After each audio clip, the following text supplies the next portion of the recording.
Hey, hey, hey! Oh, no, no, no, no, no! No, no, no! Come on, pal. This guy's got a lot of spirit. Hey, cows! Come on, cows! Fresh grass, come on! Hey, cows! Come on, cows! Fresh grass, come on! Hey, cows! Come on, cows! Fresh grass, come on! Come on, Betty White, get back with the herd. That little one is always wandering off. But I gotta move these cattle quick today because I've got a bunch to do because we are getting a new animal here on the farm. That's right, we are getting our pigs for the year. And so I gotta get a couple things wrapped up down below and then go pick the pigs up at my friend Ben's farm. And yeah, it's always exciting to get new baby animals on the farm. You know you want this grass. Come on, girls, come on, come on. Hey, girls, come on.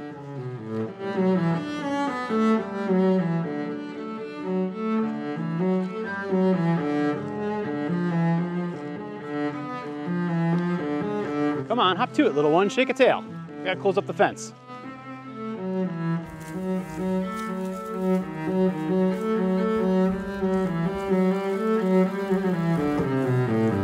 So you guys might be wondering, how do you transport some piglets when you don't have a livestock trailer? And the easiest thing that I have ever found to transport them is you just have 2 of these livestock panels, obviously a pickup truck, and then a 2x4 that's as long as your pickup truck bed, and some ratchet straps. Now you might be wondering, how does this work? Well, let me show you. You'll also probably want to pack a bale of straw to make the trip comfortable for the piglets.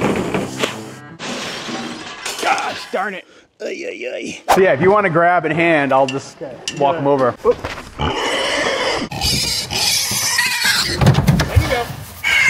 Come on, buddy.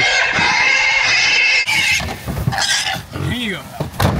Hang on, buddy. You're going with your friends. My buddy Ben is just such an awesome, good-natured dude. Every time I get to hang out with him, I really enjoy it. And there's nothing quite like bringing friends together with squealing pigs and flying pig poop.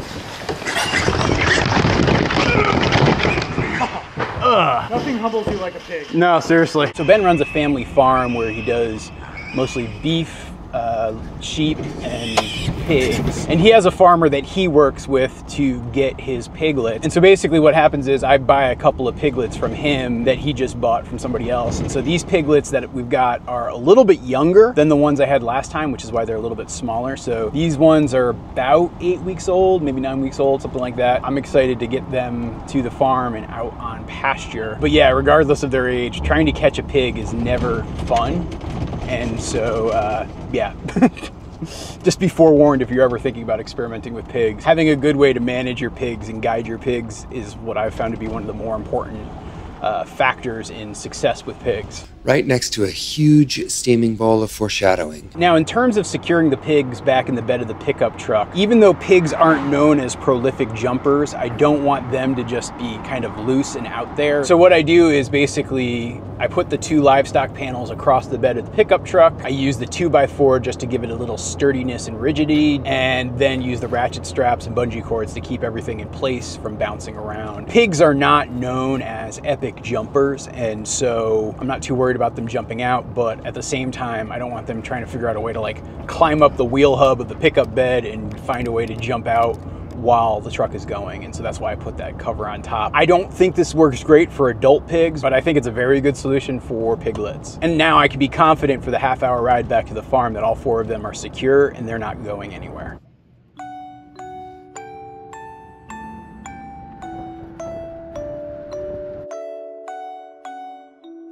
You look at that, they're just sleeping like little adorable babies. I love that. The same exact thing happened last year where they just passed out pretty much the entire car ride home. Now what I'm gonna do now is close off the gates without denting my truck.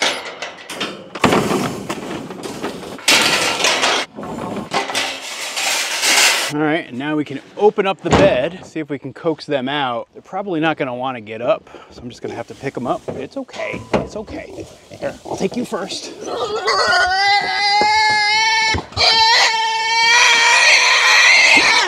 There you go. Wish there was a more graceful way to do this. I tried to get them to go down a ramp last year and they didn't want to do it.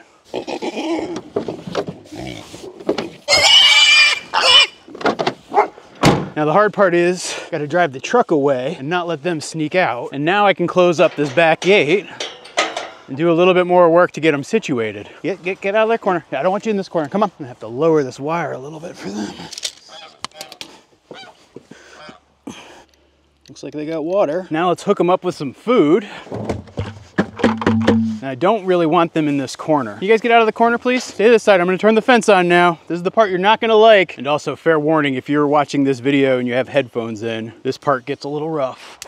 So what I'm doing right now is training them to the fence. That's actually why they're in this paddock. They'll be in here for about 2 weeks, just learning that they don't want to touch that wire. They need to do everything they can to avoid the wire, and then that's when I can turn them loose in the woods.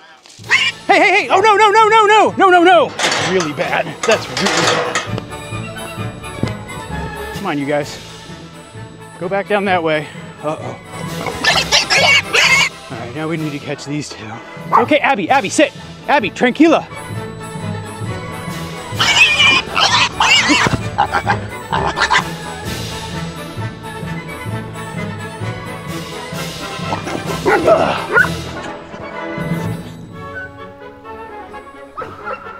Come on, you're spooking them away. Come on, in your timeout. Not how I wanted it to go. Where did he go? There he is. I don't want him going into the woods. Oh, he's gonna go into the compost pile. Come on, pal. This guy's got a lot of spirit. Let's see if I can catch him in the corner. Joey Ramon's kind of curious about him. Where did he go? Where did he go? Oh, he's over there with his friends. He went back in with his friends. That's a good sign. I was wondering if my pig wire was gonna be too low. I think the answer is yes. The next morning. Good morning, little piggies. How are you guys doing? Well, they didn't escape overnight, so I'm gonna take that as a good sign. I'm gonna go inside and visit with them. It's okay, it's okay. Eat that egg. I think you like eggs. I know, yesterday was a tough day, and I'm really sorry for it. Well, I'm just gonna come right here and pull up a chair and spend some time in here with you guys. And as another example of how much of a disaster I've been in the last 24 hours, I just bashed my thumb. Yeah, now I've got a cut. But yeah, the little Piggly Wigglies are still here. They didn't escape again, but they're still also very nervous after the traumatic experiences of yesterday. And I actually opted to wait until this morning to record the end of this video, because by the end of the day, I was just done with everything. I just was not in a good place to record the video. I spent probably another hour chasing various piglets around the farm, catching them, putting them back in here, having them escape. Then I took some time and completely reinforced this area and made it so that they can't escape and slip underneath, because the problem that was happening was they were going right underneath these cattle panels after they'd get shocked. And that's what was really creating the problems and making them escape. You know, the reason that you have piglets in a training yard in the first place is because when they get zapped, they're gonna run all over the place. And what you want to do is have a way to contain them and give them time to just learn the impact of the fence and really learn how that electric wire works. But yes, I made some pretty big mistakes yesterday. And as I went over it in my mind last night and this morning, I wanted to give you guys a list of the things that I screwed up yesterday. Number one, and the biggest thing I messed up, was I got too cocky. You know, last year when I brought the piglets in, it was my first time, and I was hyper careful about everything and super nervous about everything, double and triple and quadruple checking absolutely everything. But then I had the luxury of working with trained pigs over the course of the summer, and the things I was able to get away with, say, in September were very different than what I was trying to pull off in May. And I think it's all like a perfect example of the Dunning-Kruger effect, where my confidence level was very low and my experience level was very low. But as I got just a little bit of experience, my confidence level far outstripped my abilities, and that's part of what I screwed up. The second thing though that I really screwed up is these piglets are like, I don't know, 9 weeks old, 8 weeks old, somewhere in between there. And because of that, they're much smaller than last year. And so the fencing setup that I had would have been perfect for the piglets I added last year, but these guys were too small. And I had this nagging thought in the back of my mind as I was driving them back here from Ben's farm, thinking that, oh, maybe I need to think about reinforcing the bottom of this pen so that they can't slip out. But I was like, they'll figure out the electric wire and it'll be fine. And when you look at the entire disaster that was yesterday, it was 100% attributed to exactly that problem. And so what I should have done was, when I got them back here and they were still chilled out and napping in the back of the truck, I should have taken, I don't know, the 15 minutes, 30 minutes that it required for me to fasten all of the panels that I have around here to this corral. And if I had done that, none of the problems I had yesterday would have happened either. And so, yeah, shame on me both ways. But of course, what's farming without some hard lessons learned? And hopefully that will be a mistake I don't make again in the future. But yeah, I feel like it goes without saying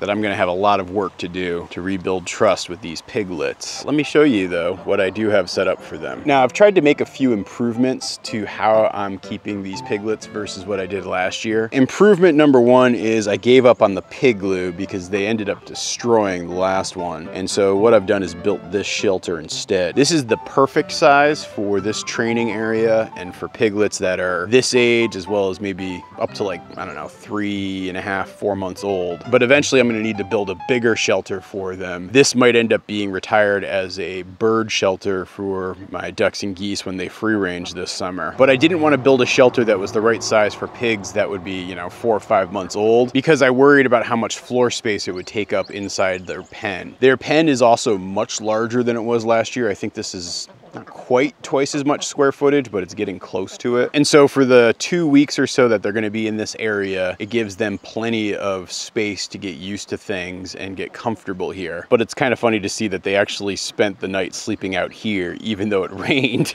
because they had this shelter, which is perfectly dry right over here. The pig feeding trough that I'm using is the exact same one I used from last year. I did make a pretty significant change to their watering system. So last year I had used like blue 50-gallon barrels, and I filled those with water and I put like a little pig nipple drinker on it. The problem was they kept breaking it and they kept making a mess and they kept turning it over. And so this year I'm doing something a little bit different. So I've got this reservoir of water that I can easily refill with any of the hose points that are scattered around the farm, but I connected it to this hose which actually runs into their area, and then I put it in place with this grounding rod, and now they have easily accessible drinking water, and it's probably gonna make a lot less of a mess. And I say probably because I do not know that for a fact. I'm actually using aluminum fencing because what I'm planning on doing over the next couple of weeks is creating multiple semi-permanent pig grazing fencing all through here. You know, one of the things that I thought a lot about was trying to move them and have them work on a different part of the farm. But if part of my goal is to have essentially repeatable and scalable farm infrastructure that will make it easier to raise pigs year after year after year, I ended up coming to the conclusion that constantly moving them to different parts of the farm only makes that much, much harder to do. And so what I'm gonna do is actually put up some high tensile fencing all around this area so that I can easily move them from paddock to paddock throughout the edge of my woods and the edge of my pasture, and keep doing good work to keep this area clear, but at the same time cut my labor in half to a third so that I'm not constantly having to build new fences every time I want to move the pigs. I know I need to be careful with that one because I can go overboard and like overbuild things and then not have the flexibility I need, but I feel like putting up some T-posts with high tensile wire in certain key areas is going to be a no regrets decision that'll be able to flex with whatever I want to do, whether it be with pigs or cattle. So alongside trying to build trust with these little piglets, that's going to be another thing that you start to see me do. Now you guys might be wondering, what are we going to name these pigs? And I learned my lesson from last year that my wife Allison, who loves pigs, is going to be the one who gets to name them, and so I'll let you guys know as soon as she lands on some names for these little ones. But yeah, pigs are here, and I feel like that's another sign of the start of summer. So it's all very exciting. So thanks for watching, and if you want to see what it was like the first time we got pigs, you should check out this video right here.